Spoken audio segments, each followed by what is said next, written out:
Yun guys, good afternoon sa inyong lahat. Yan, ang pag-uusapan natin for today's video ay dun sa mga client na nadidelay ng pagbabayad. Yan, pag-uusapan natin dito kung ilang buwan nga ba bago marepo ang ating unit. Ilang buwan tayong delay bago repohin ang ating unit.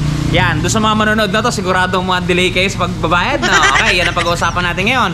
Para may idea kayo kung ilang buwan ba talaga nare-repo ang motor gawa ng hindi paghuhulog nito, hindi paghuhulog ng monthly amortization. Yan ang tatalakayin natin para doon sa mga nadidelay. Yan guys, eto, meron kayong idea kung paano ang galawan. Okay, bago natin banatan, bago natin tirahin, syempre, intro muna tayo. Yan guys, pag-usapan natin yung mga delayed payment dyan, kung ilang buwan ba bago repohin ng unit. Yan, bago natin pag-usapan yan guys, medyo malakas ang ulan dito ngayon sa amin, kung mapapansin ninyo.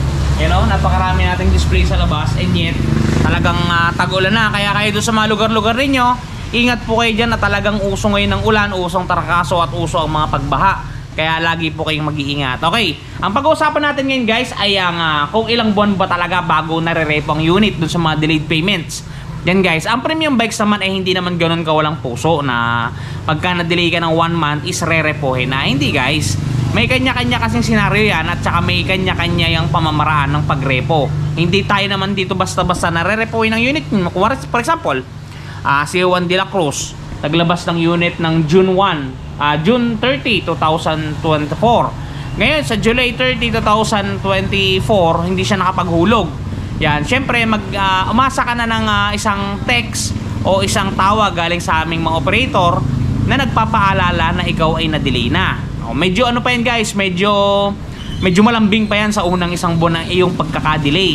Kumbaga papaalalahanan ka pa lamang yan kung ano nangyari, bakit hindi po kayo nakasettle, kakamustahin kayo yan. At meron tayong mga kolektor na pagka gaya yan, pagka hindi medyo umulan, talagang bibisita sa inyong mga bahayan, kakatok yan ng tao po. Yan. Doon naman sa mga nagtatanong dyan, paano kung 2 buwan na silang hindi nakapagbabayad? Yan guys, ito medyo kumbaga sa bagyo, medyo tumataas na dito yung low pressure. Talagang meron kasing mga kanya-kanyang target yung mga kolektor na yan. At talagang pupuntahan ka na at kakaltokin na ang inyong mga pinto. Syempre tatanungin nila kung anong nangyari, bakit tayo hindi nakapag-settle. At syempre, kalakip nun, pipilitin tayong maghulog at isettle ang ating mga pagkakautang. Ngayon, maunawain naman yan, hindi naman ibig sabihin na 2 buwan kang na-delay, sa hatakin na hindi. Syempre, nadadaan pa rin sa pag-uusap yon. Just for example, kumuha ka ng motor sa amin, ngayong July 30 ay 2 buwan ka nang hindi nakapaghuhulog. Sample lang to, 2 buwan ka nang hindi nakapaghuhulog. Ngayon pupunta yan sa inyong mga bahay. Siyempre tatanungin niya at hahanapin nila kung kanino nakapangalan ng unit. Ngayon for example, nakita ka at nakausap ka, sir, kamusta po? Bakit po hindi tayo nakapaghulog ng ating obligasyon? For example, hindi sa hinihiling may emergency na nangyari sa inyo. For example, may nagkasakit, worsen, may nawala, may namatay. Syempre guys, tao lang din naman tayo dito na pagbibigyan natin yan, ibibigyan natin yan ng pagkakataon na makarecover. Hindi naman ganun kahaba, hindi naman ganun ka long span of time, pero ano yan, bibigyan ng pagkakataon niya na makapaghulog. Pero kung rin naman sa ibang senaryo, 2 months ka ng delay, pinuntahan ka ng kolektor, tapos pagpunta sa bahay ninyo ay nagiinuman kayo, may mga bago kang appliances, tinanong bakit hindi ka nakapaghulog, ang sasabihin mo ay kasi sir bumili ako ng bagong TV kaya hindi ako nakapaghulog. Yun guys, yung ganong mga dahilan talagang karepo-repo na yun guys, kasi walang dahilanan, walang kagatol-gatol na pagpapalusot yun. Kumbaga wala naman ng katimbang-timbang, inuna mo pa yung appliances, alam mo naman meron kang obligasyon ng monthly amortization, so matotal talagang marerepo yun. At meron din tayong ibang mga senaryo pa guys, ikatlo natin doon sa mga nangyayari to pero hindi naman siya ganoon kadami. Siguro sa loob ng sa dami ng 2,000 accounts ko, may nangyayari nun pa isa-isa yung mga missing account. Talagang hindi na natin marirepo to guys, gawa nang hindi na talaga matagpuan at hindi na makita kung nasa nahahanapin yung kumuha ng unit. Yun, iyaan lang yun, iba-blacklist. At syempre, merong kolektor na naghahanap pa din doon at pag natsambahan yon, siguradong dali yon. Hindi lang repo, may kaso pa. Yan guys, yung pagrepo ng mga motor na kinuha natin ay hindi naman yan basta-basta. Nakukuha pa rin yan sa pakikipag-usap. Kaya, for example, kayo ay na-delay na, huwag nyong tataguan si kolektor, huwag nyong hindi sasagutin yung tawag. Mas maganda gawin natin, kausapin natin sila ng mahinahon at tayo ay makiusap. Yan naman ay may mga puso at may mga isip yung mga kolektor na yan na talagang nakukuha naman sa pakiusapan. Kaya yun ang wag ninyong gagawin. Wag ninyo silang tataguan, wag ninyo silang yung hindi nyo papansinin, wag, kasi mas lalong manggagalaiti yan na repohin ang unit ninyo. Kumbaga may inis yan eh. Siyempre pahihirapan nyo silang maghanap sa inyo kung nasan pa man kayo lupalop ng daigdig. Ay di pag nakita kayo niyan, wala nang usap-usap yun, marerepo na. At kung talagang dumating na sa punto guys na talagang narepo na unit natin, wala na tayong magagawa, pero meron pa naman yung 30 days na grace period. Meaning to say, for example, narepo yan ng July 30, meron ka pang 30 days na pagkakataon, depende sa pag-uusap ninyo na kolektor, na mabawi yung ating unit. For example, narepo, kailangan lang naman natin i-settle yung mga utang eh. Once na mabayaran yun kay cashier, talagang maibabalik naman yung motor na yun. Meron kayong 30 days grace period para makuha yung unit na na-embargo sa inyo. Yan, may karapatan pa rin kayo.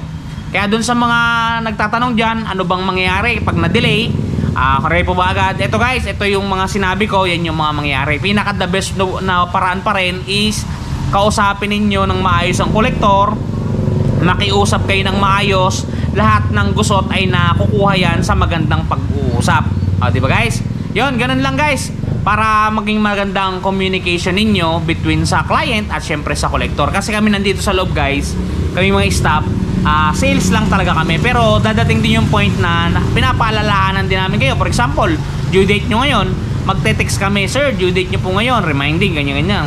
May ganun talaga, hindi nawawala yun. Kaya dapat talaga stay connected tayo para maganda ang maging resulta at matapos natin ang paghuhulog ng ating unit. Pinaka mas maganda is matapos natin, kasi once na marepo yan, magiging blacklisted na yung pangalan ninyo guys. Mahihirapan na kayo maglabas ng motor sa premium bikes at sa mga kaalyadong kumpanya na to. Yun guys, yun, sana naliwanagan kayo dun sa ating pagpapaliwanag na hindi agad naman nagre-repo ng unit sa premium bikes. Okay guys, dun nga pala guys, sa mga problema ng mga gasgas ng kanilang mga pairings, yung mga kamot-kamot ba, yung mga gas.